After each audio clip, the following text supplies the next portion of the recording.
Hello ladies and gentlemen, welcome to this, and this is basically me just giving like my wrestling thoughts and opinions on basically the recent stuff that's been going on in the wrestling world, TNA and WWE, and like Destination X, Money in the Bank, Raw, whatever.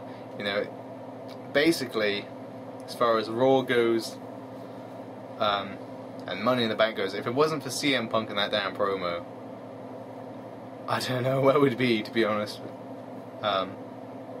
I don't think that pay-per-view would have been half as good if it wasn't for that CM Punk storyline and promo, because you can tell that thing was real, man. You can tell that came straight from the heart, and he believed every word of that. At least that's what I thought, you know. It seemed like real as real can be. It's still real to me, damn it. Yeah, I love it. I love that saying, to be honest with you.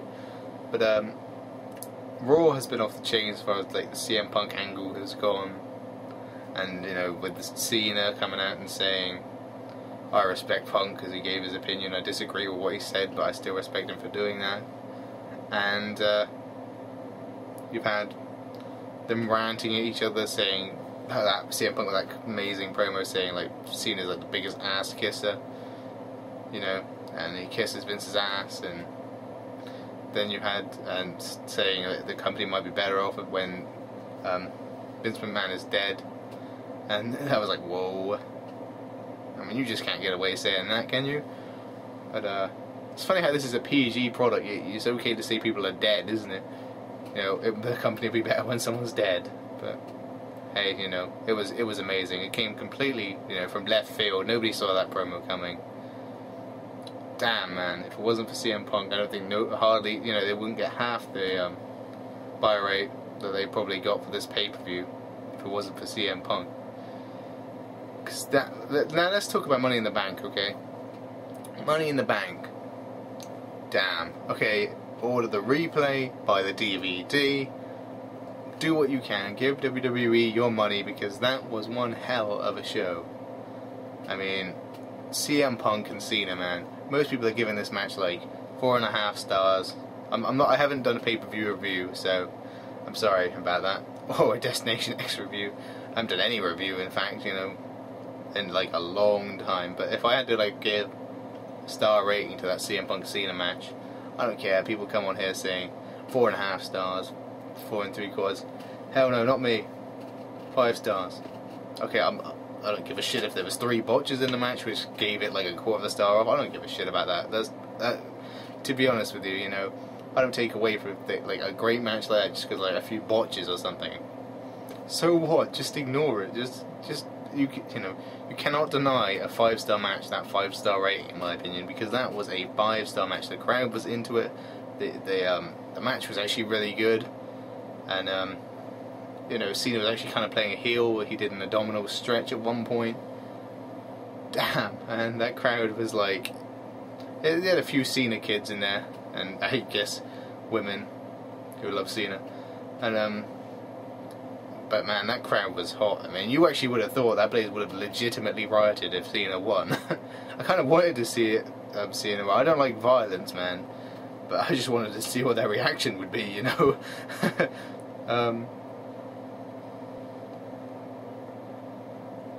Just awesome. What more can you say, really? I mean, the Money in the Banks were good. The actual ladder matches would go. You know, they were good, and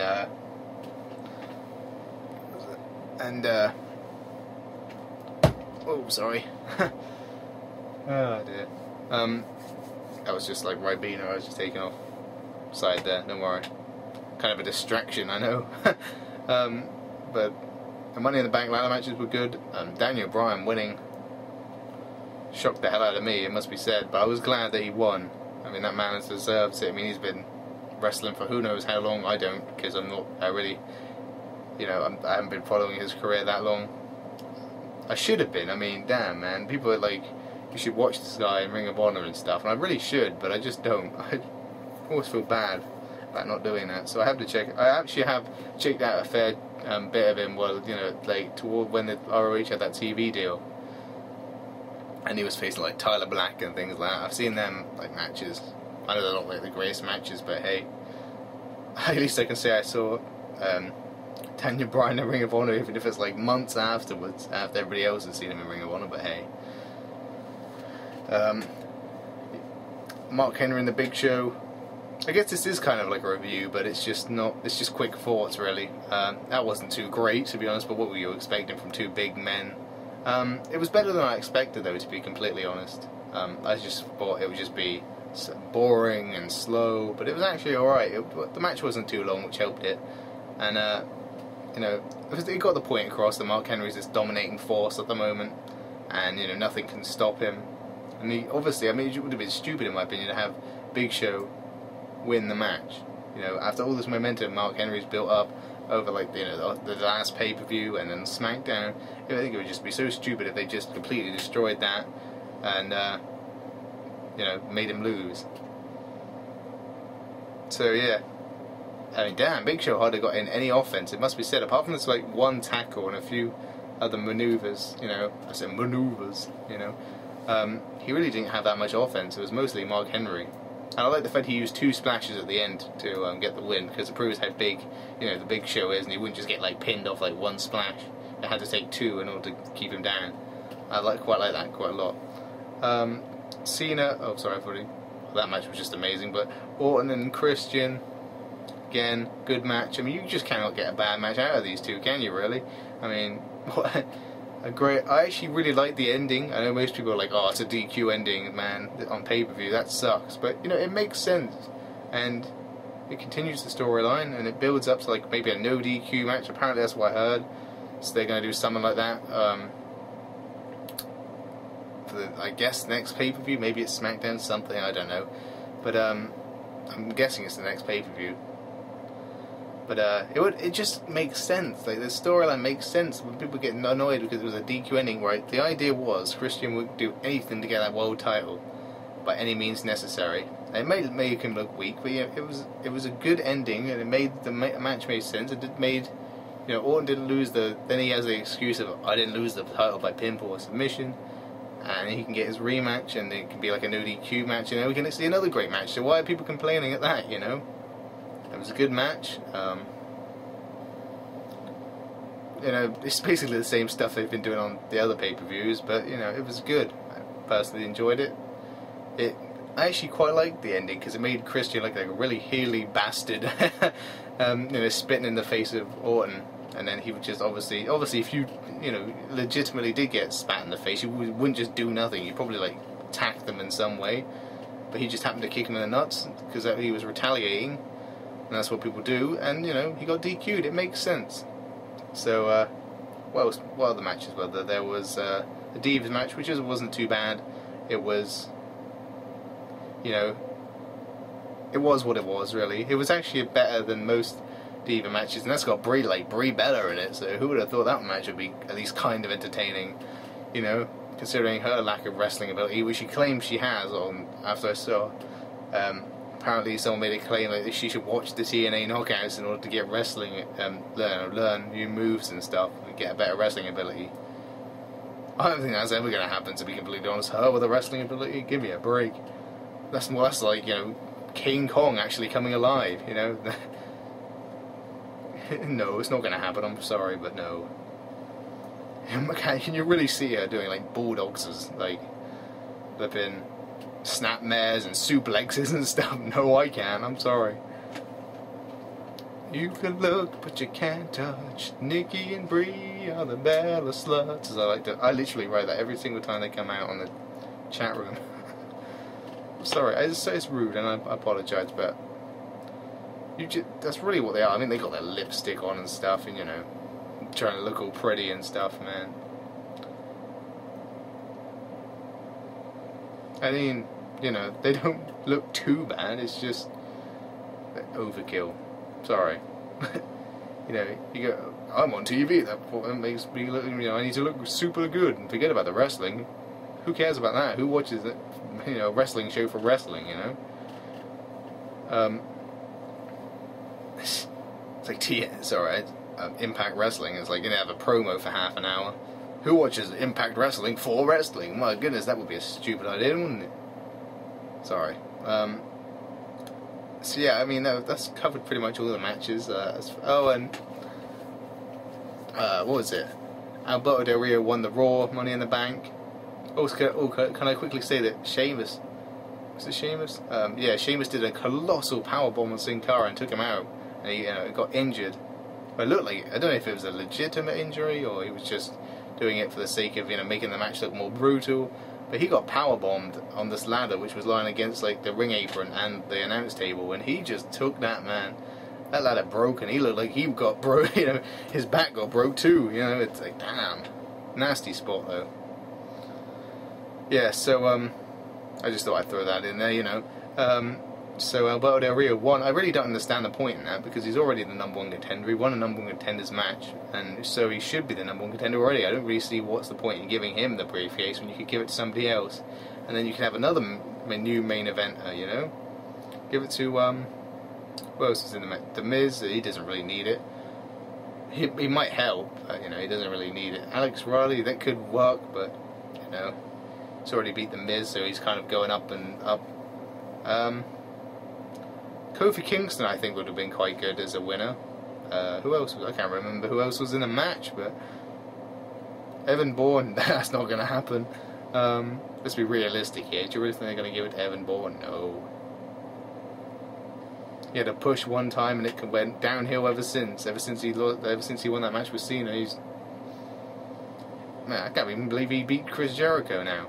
Well, they made him actually beat Chris Jericho, and that was and then he had his tag match with CENA, and that was about it. That was like the highest moment of his career, I think, as far as the WWE goes. Anyway, at least I think somebody else should have won it, man. Not Alberto Del Rio, because he's already #1 contender. I mean, he's practically going to win the world title anyway, and didn't really need the Money in the Bank. Hope he just cashes it in and says, "I want a match with whoever." But I think that's the Daniel Bryan route they go. They go with Daniel Bryan being the competitor that he is cashing it in and saying, "I want a match against you at whatever pay-per-view, ... And I think Del Rio would just be one of these people that will sneak in. I don't want that to happen, but he'll be one of these people that sneak in and lock on that cross arm break. I can just see it happening. I don't know who the champion will be, but it'll be after some kind of assault. That's my prediction. After some kind of assault or the end of a match or something, and he'll just cash it in and win the title. You can just see that happening. He's already tried to do it on CM Punk at the end of the pay-per-view, which CM Punk, I told him, I was like, "Run, Punk, run," and then he did. So I was like, well done. I would have done that too, to be fair. Why would you want to, after being in like a 30-minute match, stay in the ring with a guy who is legitimately going to pretty much steal your title from you? I wouldn't. What's the point? You've already done your match. Leave.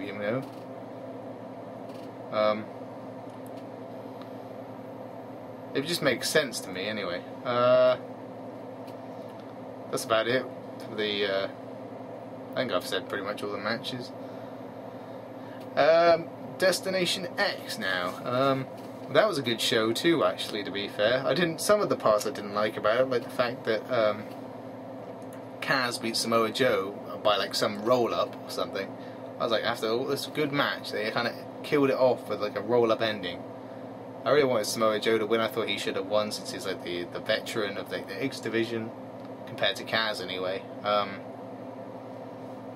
think he should have won that match. But hey, they just continuously keep squashing Joe, and I don't know why. They keep burying. Well, they are pretty much burying him, and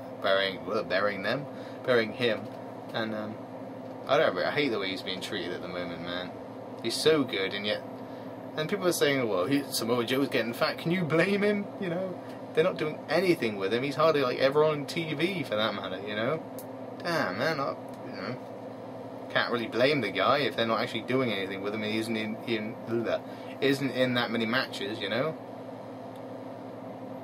But it was a good match. I think won by some shitty roll-up ending. And I can't remember all the matches. I know they had Generation Me come and throw out a challenge, which was accepted by Eric Young and Shark Boy, which was amazing. I must admit, seeing Shark Boy again, good stuff, man.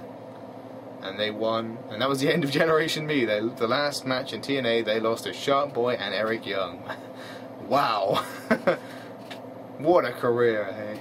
in TNA, man. They came in, they weren't looking too bad. They split them up, or at least I thought they split them up, and then they got back together for one match and lost to Eric Young and Shark Boy.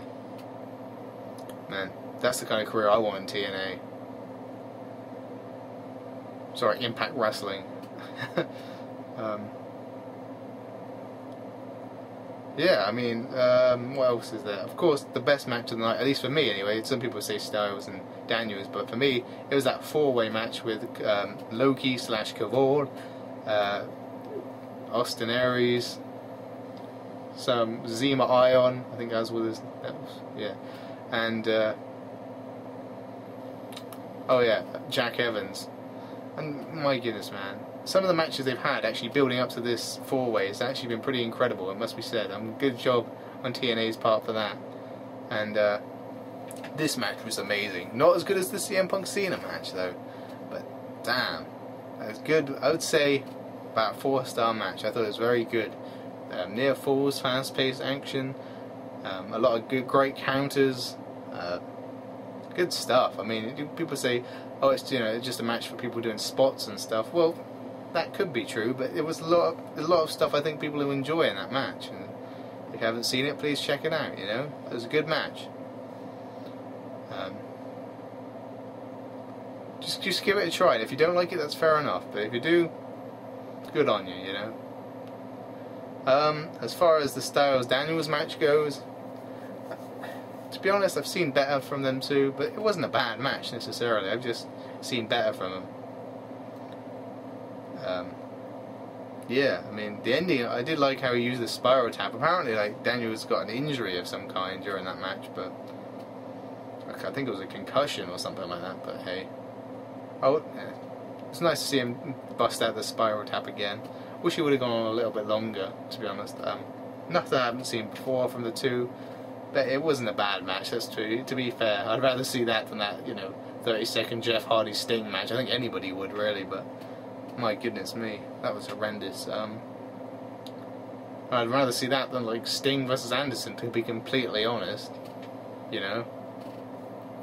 How many times is Sting and Anderson going to fight? Apparently Sting's won the title, but I haven't been watching Impact Wrestling, so I don't know.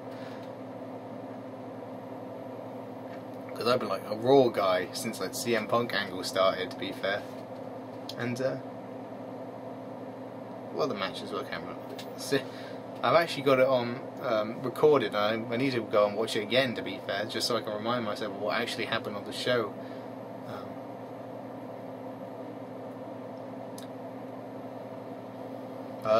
Oh yeah, the Ultimate X match, yeah.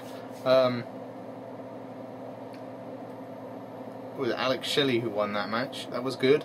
I'm glad he won because he has the most experience and it made sense. And there were some nice spots in the match. And I honestly thought, I didn't think it was Robbie E, Alex Shelley. Who were the other two people? One of them, oh yeah, what's his name? Amazing Red and